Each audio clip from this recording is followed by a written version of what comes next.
Thank you so much for joining me. I really appreciate it. So why is wildfire exposure increasing across America? Two reasons: more people, and then we're seeing modern wildfires that are unlike what we've seen in the past. They burn with an intensity and driven by strong winds and depositing hot embers miles from the main fire. So our exposure is increasing like we haven't seen it before. We're in a new era of modern wildfires that can be very destructive. And who is most at risk for loss from wildfires?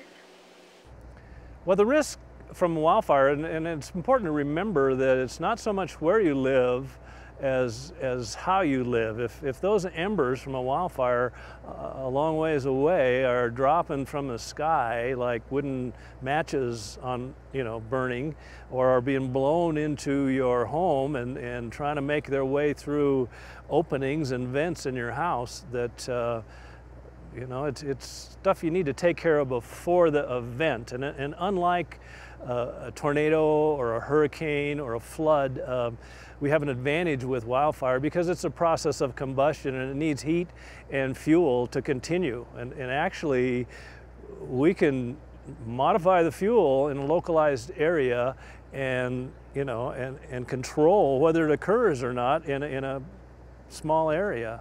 We can't change the path of a tornado, but we can change the path of a wildfire. In which states and geographic regions are currently most at risk for wildfires, and why? Well, everybody in the United States goes through a wildfire season or a seasonal period of fire conditions, and in the past we've kind of compartmentalized those things, and that's a problem because it's surprised us. And I think the better way to think about this is to realize that with the right conditions, mild winters, lack of rainfall, drought, wind conditions, that any place in the U.S. at any particular time can be susceptible to severe fires and losses. I live in California, where we're currently in one of the worst droughts ever. Is there anything those of us who live in the state can do to prevent wildfires? Totally. The first thing I would suggest folks do is, because there's a lot of misinformation on this subject, is go to a site, sit down at your computer before you even go outside and spend a little time educating yourself on what actually the facts are and how to identify and mitigate hazards. And you can do that. The insurance companies that are innovative are getting on board now. Companies like USAA with 2 A's, go to their .com site and do a search for wildfire.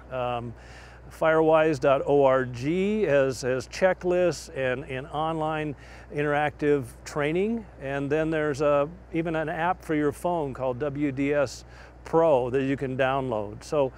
So that's the first thing to do. And then go outside and look at the roof, and you want a non-combustible roof that doesn't have openings and cracks and is free of litter. You want to clean the litter out of your gutters that could ignite from embers. You want to make sure your screening on your attic vents and on your home vents is less than 1/8 of an inch, so embers can't enter and ignite your house from the inside. And then you want to move out into that 5-foot zone directly adjacent to your house, and you want to replace wood mulch and flammable material there with rock mulch or pavers and plants that don't ignite by wildfires. And then you're out in your main landscape area. You want to look and keep it lean, clean, and green, and make sure that if there is an ember ignition, that you don't have fuels that are going to bring those flames to your house, because flame contact on a house is a bad deal.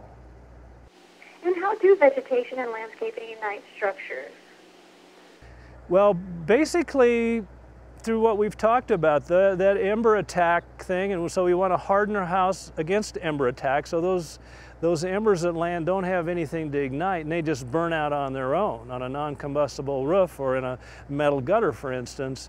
And then we want to break those wicks of dry grass and fuel and dry bushes that would lead a surface fire and flames to the house. So if we can keep the embers from igniting the house and keep the surface fire at 30 or 100 feet from the house, you know, we've given our house and our property and our valuables a great opportunity and a highly likely probability that if the fire department doesn't show up and you're not home, it will still be there when the smoke clears, even after an intense wildfire.